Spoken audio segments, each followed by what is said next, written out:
আসসালামু আলাইকুম সম্মানিত ভিউয়ার্স।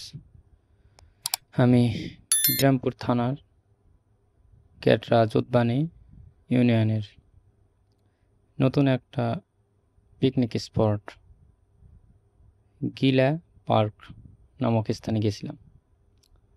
তো সেখানে যায় দেখলাম গিলা নামক একটা গাছ, যে গাছের আদি আবাসস্থল আমাদের দেশে নয়, কিন্তু স্থানীয় লোক সেই ফলটা সংগ্রহ করে রেখেছিল।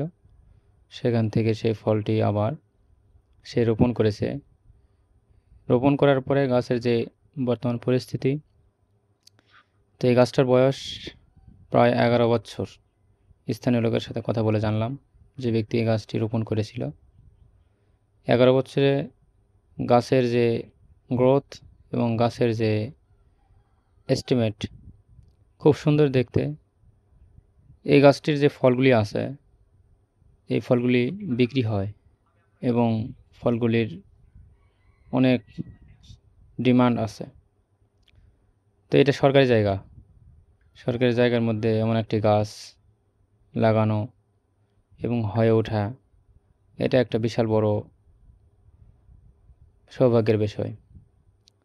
তবে গাছটির একটা বৈশিষ্ট্য হলো, এই গাছটিকে গিলা নামে দেওয়ার কারণ যে গাছটি গিলার মতো বাঁকা আঁকা বাঁকা করে ওঠে। এটা ডিসেম্বরে এখানে ফুল হয়, ডিসেম্বরের দিকে খুব সুন্দর।